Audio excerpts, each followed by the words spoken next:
Hello traders, James Stanley with StoneX and Forex.com. There has been a massive build of a short position in U.S. Treasuries from large speculators. And at this point, that short position has helped to keep prices low and yields relatively high. But of late, there's been a rise in volatility in bonds, specifically in Treasuries, and we might be on the verge of a pretty large move. I have some pretty cool, interesting long-term charts on this. I wanted to use this video to look at that. Also, wanted to bring up a comment from Fed Governor Lisa Cook a little earlier today when she spoke on hedge fund activity in Treasury markets, as this might be a factor to consider in the not-too-distant future. So let's get to the chart, start chopping this up, and look at this from a few angles. So first and foremost, like I said, I think this is a pretty cool long-term chart. If we look at the weekly version of ZN, which is simply 10-year Treasury note futures, you'll notice that we've been hanging around near these lows for some time now. We had this massive sell-off back in 2020, 2021, 2022. This, of course, is when the Federal Reserve was hiking rates really fast, really aggressively.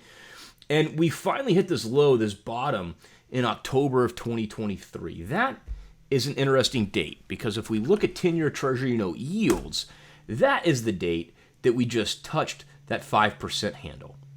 Briefly touched 5%. And then went into immediate pullback. In ZN, this is what allowed for a pretty strong rally to take over. Of course, since October 2023, we've seen the Fed go into a rate cutting posture. Now, well, two different cycles. And inflation has remained really pretty high. But I think what brings this to life is if we look at positioning. Now, one caveat here. I'm recording this video on November 20th. We just got from the government shutdown, the first release of the Commitment of Traders report in months, or in a little over a month.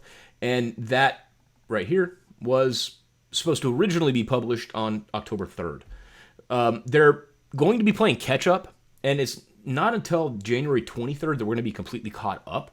So this data is going to be coming in a lot faster than normal. Normally, this comes out on a weekly basis. Now, we're going to be getting one of these reports every 2, 3, or 4 days. So there's going to be more of this data to consider in the not too distant future. But if we look at that build from large specs, large speculators, which are hedge funds and operators of that ilk, hedge funds are massively short right now. And again, that selling pressure helps to put prices down, yields up. If we see this abate just a little bit, if we see this scale back, very similar to what showed back here from like October of 2018 when this bottomed at an extreme and then began to narrow. Notice a massive jump in price, which goes along with much lower yields. And eventually, when we topped out right around the COVID pandemic, it took a little longer, but notice that the large speculators jumped back on that short ZN theme and drive this all the way until we hit these fresh lows. And speculators have still been pushing.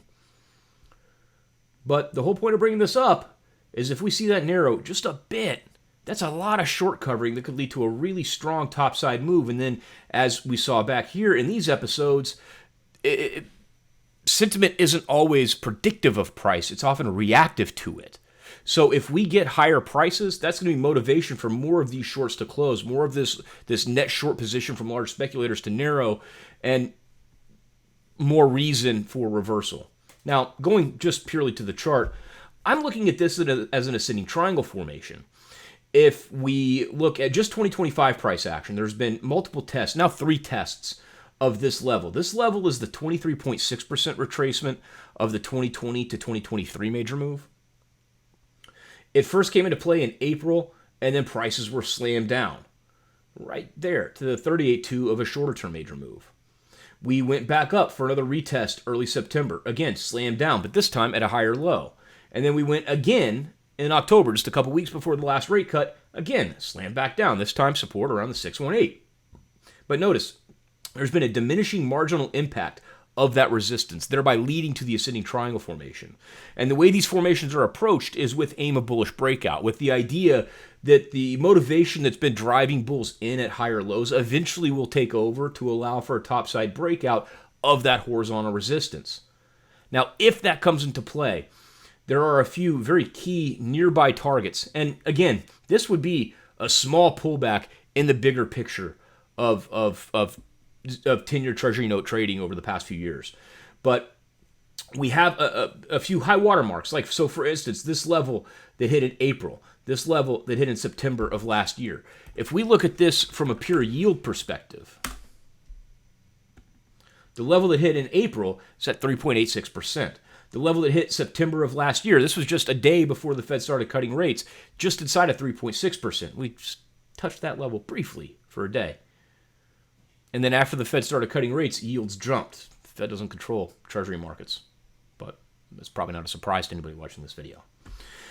3.25% is a major level as well. Notice this is what came into play as the low back in April of 2023, but more notably, this is what came in as the high in October of 2018. Now, this is a little bit different in ZN because the low in October of 2018 is a little bit higher than what we had as the high in April of 2023. But this is what I'm looking at as that R3, that third target for topside breakout pushes in U.S. Treasuries. And yields, that would equate to a 3.25% touch of Treasury yields. Now, how might something like this happen? I'm often more concerned with the what's than the hows, and if you're a technician, that's usually the way that it goes, because often the narrative or the headlines will fill in the details after the fact. But I spoke of a speech from Lisa Cook a little earlier today, and some background. This is the Fed governor that President Trump has tried to get to resign multiple times. He so far has been unable to do so. But this speech, Ms. Cook points out three, what she calls areas of vulnerabilities in the financial system. Asset valuations, the structural shift in lending to private companies, away from traditional bank loans, and then this one, the big one, the growing role of hedge funds as investors in the U.S. Treasury market. And when we go down to see that section, she specifically points out what we've been looking at. So, for instance, right now, large specs, hedge funds, are holding a massive short position in U.S. Treasuries. What is that doing to yields? That's raising yields. Price and yields are inversed. So if Treasuries are selling, if hedge funds are selling Treasuries they don't even own, they are artificially lifting yields. They're increasing the cost of capital for the U.S. government. This is something that President Trump and U.S. Treasury Secretary Scott Bessent have been keenly focused on. Now, I'm not going to allege that there's going to be some element of regulation, but this might be something they want to lean on if they do want to get mortgage rates down. Because in essence, hedge funds and large specs could be seen as predatory in this case. Now, I don't know exactly the machinations that would lead to that, but this kind of puts them in a focal point, if you will, as artificially driving U.S. borrowing costs higher for holding these short positions, essentially just in being in momentum trades. But if you want to read the full speech, it's on the Federal Reserve's website, and she spoke at length about the issue earlier today. Now, again, drawing back to the chart, drawing back to strategy, the big item now is the prospect of breakout. That short-term ascending triangle formation has been building so far in 2025 trade. But like I mentioned a little earlier, there's a few factors that suggest this might be the next thing around the corner. And I wanted to look at this. This is the MOVE index. This is considered to be the VIX for the bond market. And it's computed very similarly to VIX. It's based on, it's implied volatility based on option premiums of the underlying assets, in this case, Treasury futures. And so far this year, since we had that spike in April, you'll see this volatility has essentially just been dying on the vine. It hasn't been a good time to be looking for volatility expansion in USTs.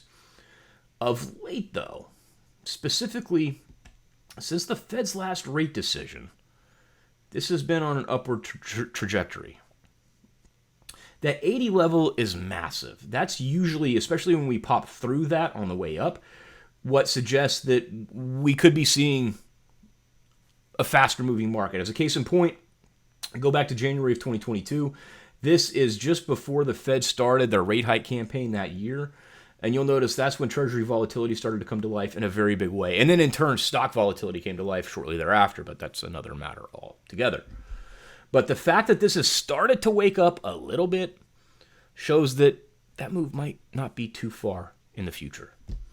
But higher prices, lower yields, it's something that it's a view that aligns with what President Trump has been trying to push ever since his inauguration, as he wants to get mortgage rates down to help to juice growth in the U.S. economy.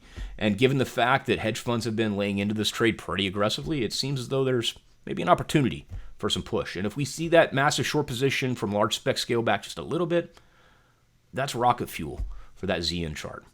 But that's what I have for today. That's what I have for this week. Thank you very much for your time. And as always, happy trading.